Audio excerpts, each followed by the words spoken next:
9월의 구름은 산을 덮기 위해 오는 것이 아니라 그 안으로 사람들을 불러들이기 위해 조용히 내려앉습니다. 우리는 그 한라산의 품으로 다시 들어갑니다.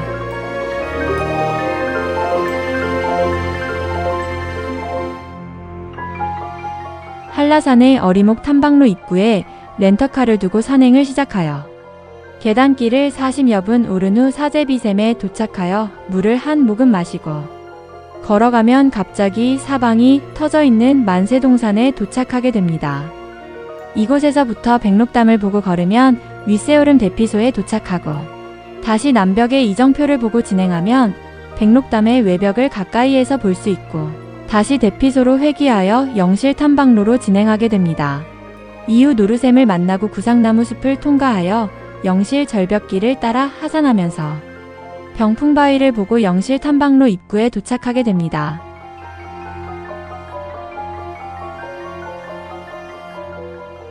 총 산행 시간은 3시간 30분 정도입니다. 작년 봄에 있었던 미스틱한 산행의 기억을 되살리면서 올해도 다시 이곳 어리목에 와서 이렇게 담담한 포즈를 취합니다. 어떤 모험이 우리를 기다리고 있을까? 이런 설레임으로 등반로로 진입하여 첫 발을 내딛는데 오길 잘했다는 생각이 절로 듭니다.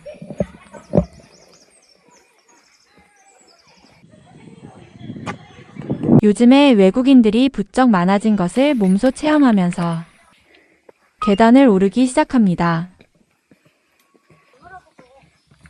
해발 1100m라는 표시는 제주에서는 잊을 수 없는 이름인데 1100도로가 그것이고 여기 어리목 표지목 시작되는 숫자가 1100이기 때문입니다.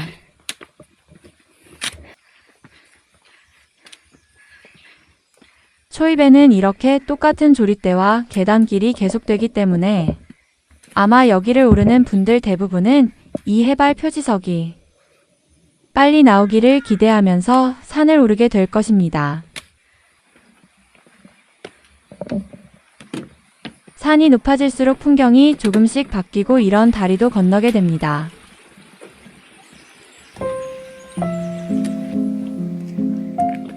그리고 지루함이 몸서리 쳐질 무렵 어느 틈엔가 키 큰 나무들이 갑자기 한 묶음 사라져 버린 듯한 공간으로 나오게 됩니다.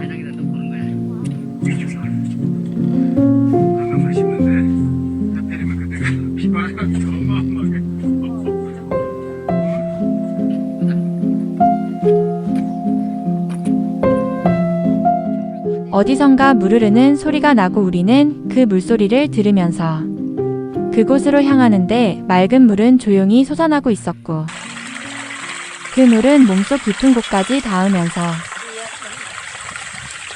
산이 직접 내어준 숨결을 마실 수 있었습니다.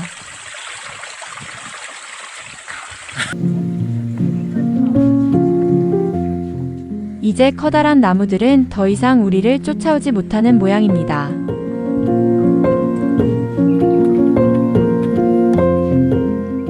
시야가 넓어지면서 산의 색이 변하고 있고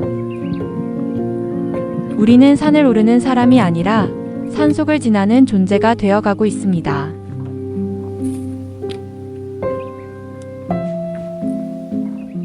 이런 빛깔을 어떻게 누가 만들었을까요?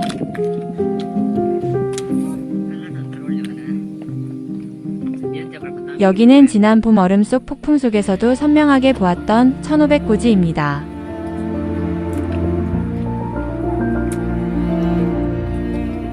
이쯤에서 너무 목이 마른 나머지 물 대신에 상고대를 그대로 뜯어먹었던 기억이 나는데 엊그제 같습니다.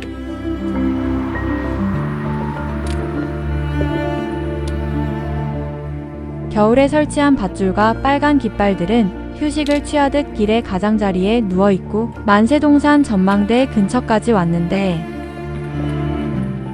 뿌연 안개 때문에 전망대를 가질 않았습니다.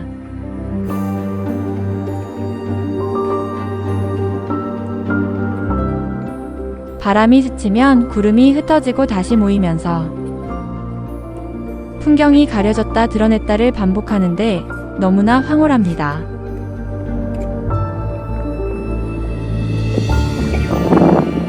이제 멀리에 백록담이 보이기 시작합니다. 이제부터의 풍경을 뭐라고 말을 해야 할까요? 그냥 감상해 보세요.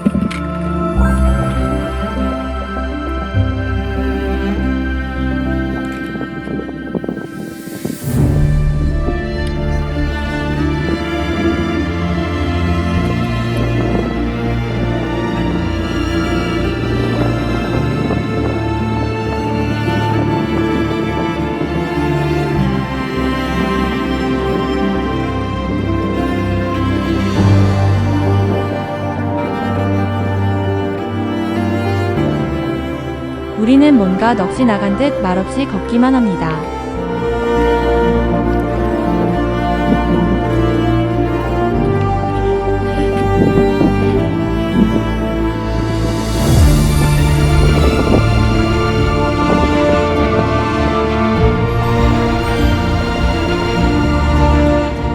죽어서도 천년이라는 말이 절로 나오는 장면입니다.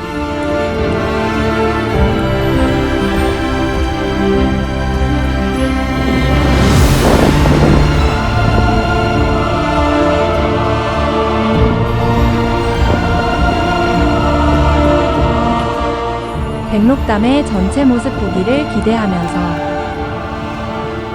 구름아, 빨리 지나가라 고 애원해봅니다.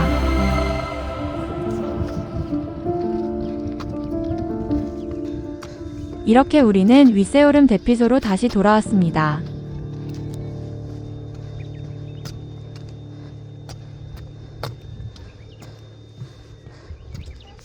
그런데 이번에도 우리 둘만 온 것일까요?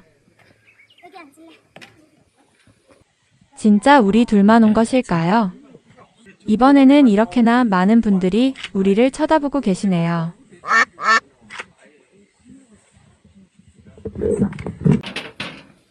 이제 우리는 남벽을 향해서 다시 걸음을 재촉합니다.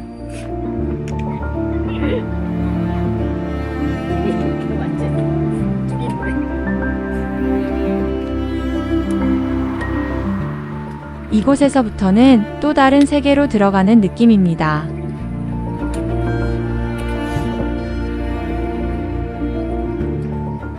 지금까지 우리는 호빗이 사는 샤이어의 세상을 탐험했고, 여기부터는 무시무시한 용 스마우그가 살고 있는 에르보로 가는 길입니다.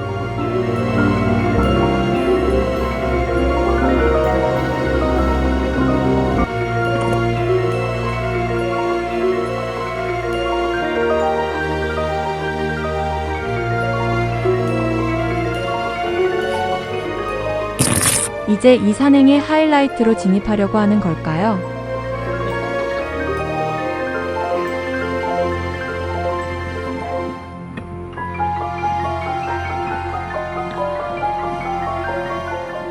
백록담 외벽의 윤곽이 서서히 뚜렷해지고 있습니다.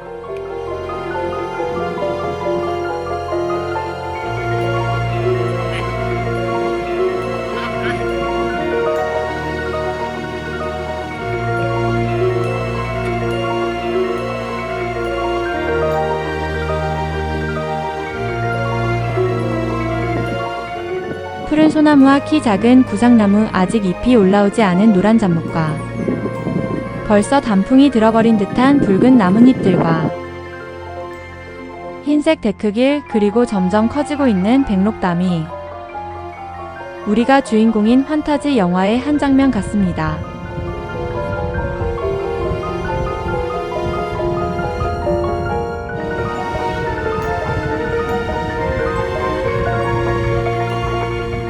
불을 뿜는 스마우그는 보이지 않지만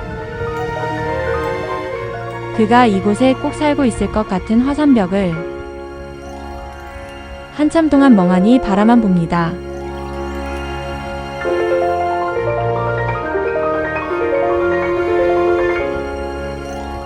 아마 이쯤이 백록담의 서벽쯤 되는 것 같고, 남벽은 돈네코 코스 쪽으로 조금 더 가야 하나. 찾아보니 남벽의 모양이 이와 거의 비슷한 것 같아서 힘을 비축하기 위해서 이곳에서 발길을 돌립니다.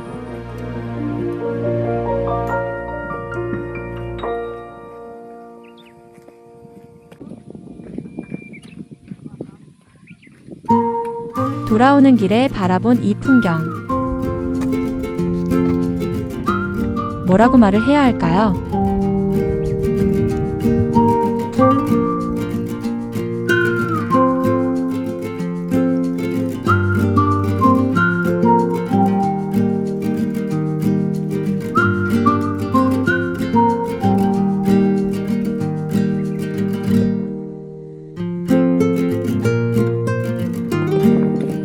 이제 다시 대피소로 돌아왔고 곧바로 우리는 영시를 향해 길을 나섭니다.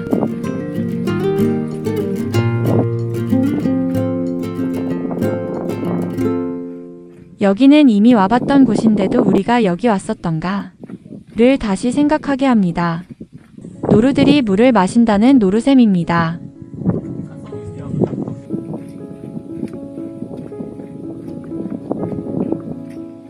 그런데 저기 멀리에서부터 먹구름이 다가오고 있습니다. 반지를 파괴할 수 있는 유일한 장소인 모르도르의 하늘이 저런 형상일까요?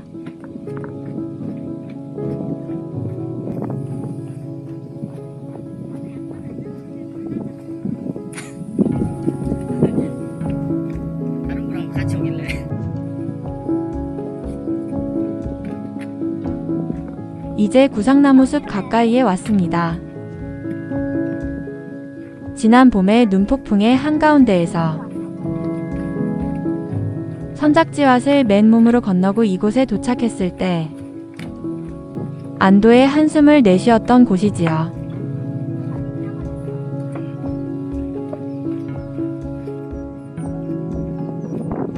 이제부터는 분홍 진달래가 많이 보이기 시작하는데 시간조차도 느리게 간다는 로스로리엔의 숲 같기도 합니다.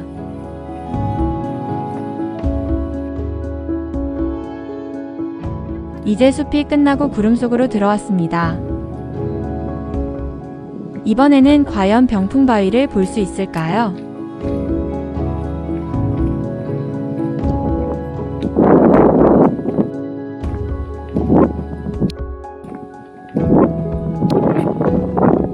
한라산 오르기는 이제 4번쯤 되는 것 같은데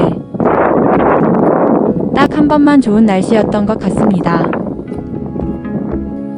맑은 날에 이곳에 온다는 것은 큰 행운일 것 같습니다.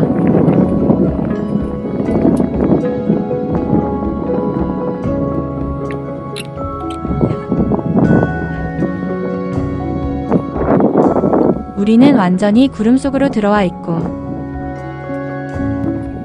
앞이 보이지 않을 정도로 짙은 구름이 길을 감싸 안고 있습니다.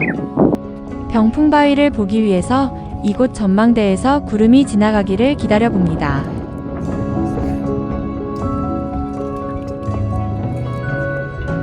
절벽을 따라서 설치된 것처럼 아름다운 길과 군데군데 피어있는 진달래가 주인공을 위해서 한없이 기다리는데 정작 주인공은 구름 커튼 뒤에서 나오지를 않습니다.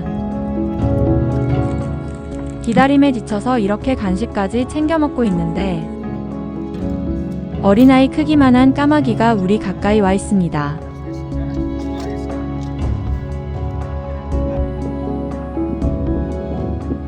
이제 우리는 다시 길을 나서는데 아쉬움에 자꾸 뒤를 쳐다봅니다.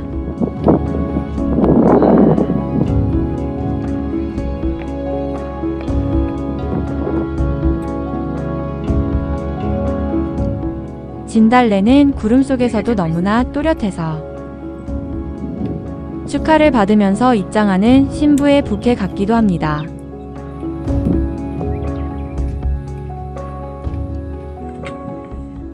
그런데 잠시 세상이 밝아지기 시작했고 우리는 걷고 있던 이 자리에 그대로 섰습니다. 드디어 주인공이 등장하나요?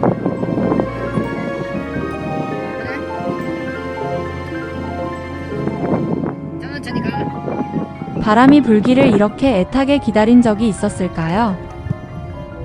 뭔가 보이기 시작하는데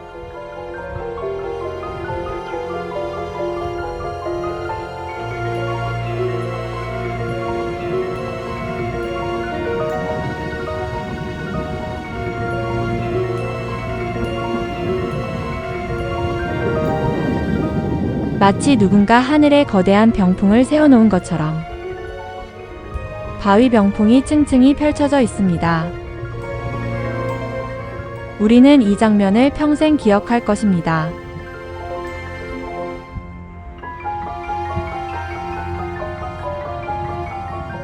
그리고 다시 구름이 덮이면서 주인공은 또다시 사라져버렸고 다시 아쉬움을 두고 이 자리를 떠나갑니다.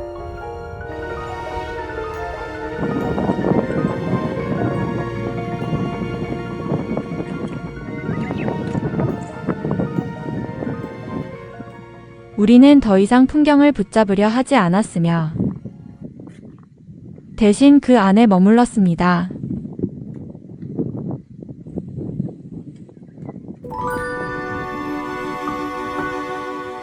이런 엄청난 봄의 향연을 혼자만 보았다면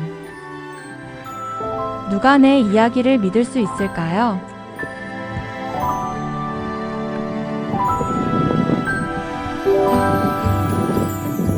같은 길인데도 1년 전에 얼음 공주가 색동옷을 입은 공주로 변해 있는 것이 마냥 신기합니다.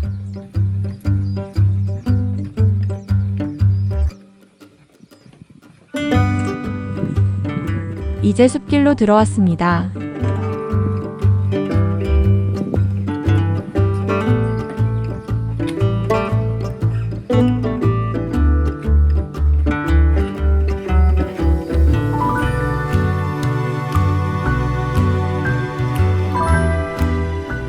이렇게 황금빛 소나무가 보이기 시작하면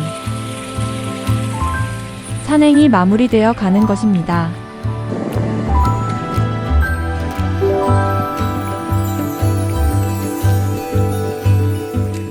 심술꾸러기 구름도 우릴 위한 바람도 따라오지 않습니다. 이제 다시 우리 둘만 남았고 다음을 기약하면서 한라산 산행 일기를 마무리합니다. 그런데 우리는 한 치 앞도 예측할 수 없는 한라산에서 무사히 빠져나올 수 있을까요?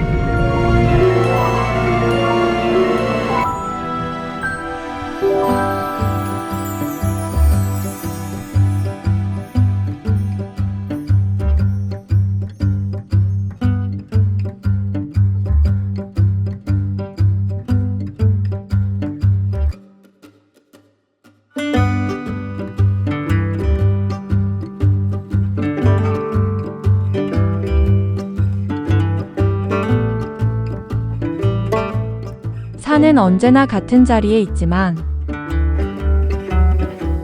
그날의 산은 다시 오지 않습니다. 같은 길을 걷더라도 같은 구름과 같은 바람이 아닙니다. 먼 훗날 내가 지금의 기억을 회상한다면 나는 이렇게 말할 것입니다. 우리 그때 정말 힘들었었지? 우리들의 이야기는 여러 겹의 색깔을 입히듯 점점 컬러풀한 인생 판화가 만들어져 가고 있습니다.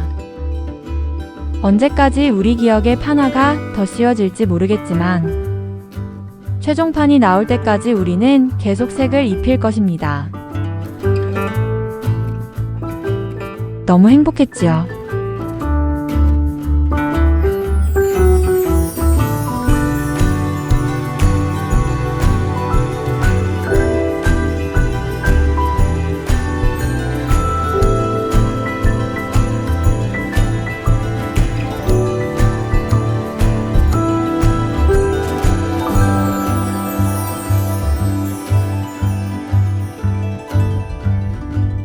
여러분, 안녕히 계세요.